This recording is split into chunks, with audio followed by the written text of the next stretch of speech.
नमस्कार प्रेमी भक्तजनों। आज मैं आपको बताऊंगा कि नवरात्रि में जो 30 मार्च को जो नवरात्रे आ रहे हैं, तो नवरात्रि के दिनों में माँ भगवती की पूजा कैसे करें, माँ का आशीर्वाद कैसे प्राप्त करें भक्तों। आज इस विषय पे मैं आपको बताने जा रहा हूँ। कृपया वीडियो को ध्यानपूर्वक सुने और देखें। तो नवरात्रि में माँ की जो पूजा का जो विशेष फल आपको जो मिलेगा, वो आपकी भक्ति और श्रद्धा भाव के ऊपर निर्भर करता है भक्तजनों। जितनी आप श्रद्धा और भाव से माँ की भक्ति करेंगे, उतना ही आपको आशीर्वाद माँ का प्राप्त होगा।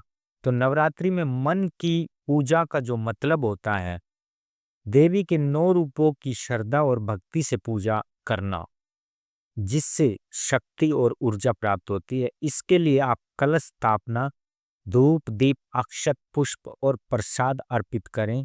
दुर्गा सप्तशती का पाठ करें और मन को शांत करके एकाग्र करके रखें। नवरात्रि में पूजा का जो विधान है, नवरात्रि की शुरुआत में घर और मंदिर में कलश स्थापित करना होता है भक्तजनों।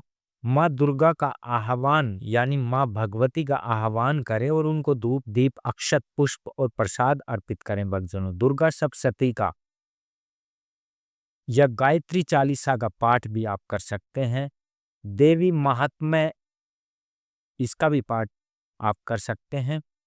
मंत्र आपको मैं बता देता हूँ। आपको इस मंत्र के इस पूजा के दौरान आपको नवरात्रों में कौन से मंत्र की आपको माला जपनी है। तो मंत्र आपका, आप रुद्राक्ष की माला पे भी जाप कर सकते हैं, चंदन की माला पे भी जाप कर सकते हैं। तो आप जैसा आपके अंदर सामर्थ्य है, उस हिसाब से आप जाप कर सकते हैं माता के मंत्र का। तो मंत्र मैं आपको बता देता हूँ कि ओम ऐं ह्रीं क्लीं दुर्गाय नमः। ओम ऐं ह्रीं क्लीं दुर्गाय नमः। आप इस मंत्र का जाप करेंगे 9 दिन के 9 दिन माता के नवरात्रों में। सुबह शाम आरती करें और भक्ति में भजन भी गाएं भक्तजनों।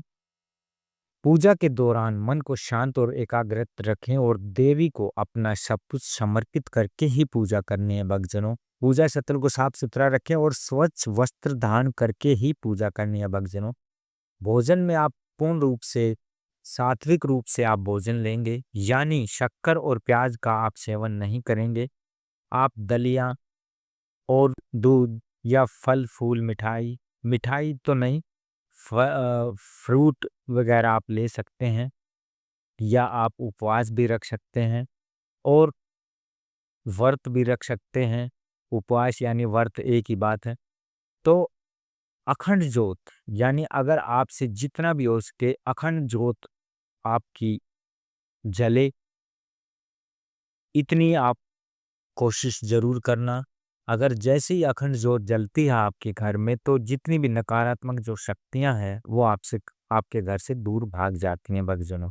क्योंकि वहां पे एक पॉजिटिव एनर्जी आएगी और माता का आशीर्वाद आप पे हमेशा बना रहेगा। अखंड ज्योत का ये नियम होता है कि वो 9 के 9 दिन बुझनी नहीं चाहिए।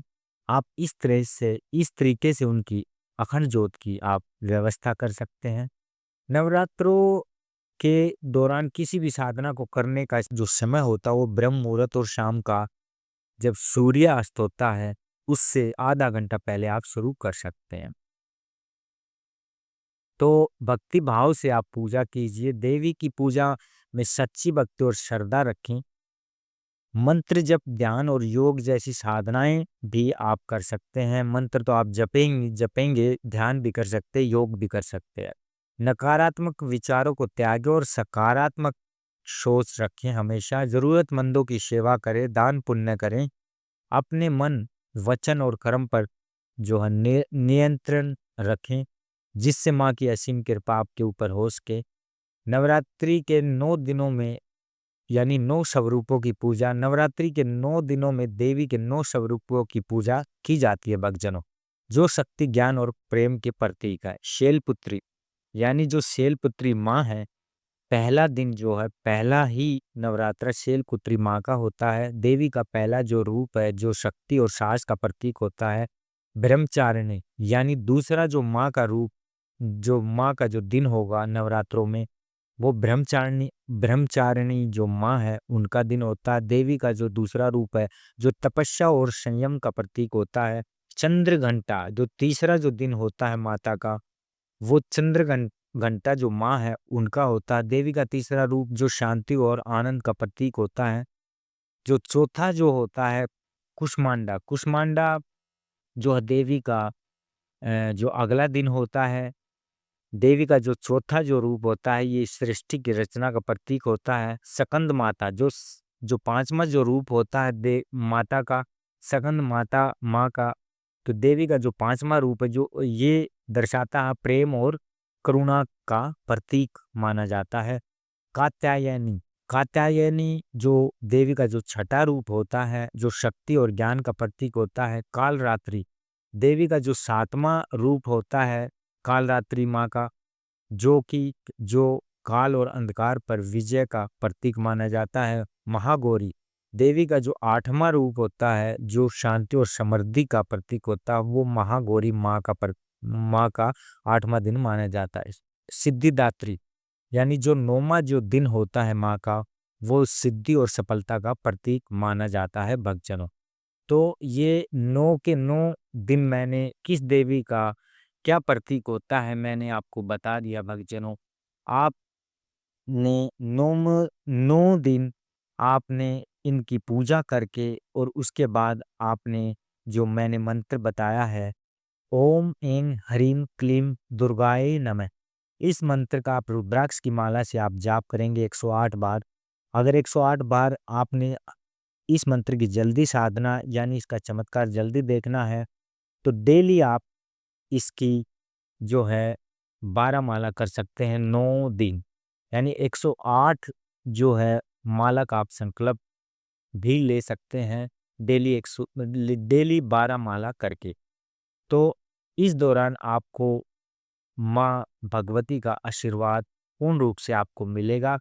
और जब भी आप पूजा करेंगे तो सबसे पहले स्नान आदि स्वच्छ होके गंगा जल से शुद्ध करके चीज़ों को, तभी माँ के मंत्र का आप जाप करेंगे। स्वच्छता और नियम का विशेष ध्यान रखेंगे। ब्रह्मचर्य पालन आपको बहुत ही ज़रूरी है करना। और माता को फूल, फल, नैवेद्य, धूप, दीप और जल का पात्र आपको ज़रूर रखना है, और जिससे कि माता की कृपा आपके ऊपर बनी रहेगी और माता आपको आशीर्वाद देंगी, जिससे आपका और आपके परिवार का कल्याण होगा। माता की जो शक्ति है वो हमेशा आपके साथ चलेगी आपकी रक्षा के लिए। आपका कोई काम नहीं बन रहा है तो आप माता से एक अरदास लगा के आप उस काम को सिद्ध करवा सकते हैं माता के द्वारा। तो माता का जो आशीर्वाद है इन नवरात्रों में आप जरूर प्राप्त करें। और यही मेरी माता से प्रार्थना है कि जो भी भक्त आपको सच्चे मन से नवरात्रों में आपकी पूजा करे, माता रानी उनकी हमेशा झोली भरना, यही मेरी माता रानी से प्रार्थना है। तो ये जानकारी कैसी लगी आपको? जानकारी अच्छी लगी तो चैनल को सब्सक्राइब कीजिए और अपने दोस्तों तक शेयर कीजिए। जय गुरुदेव।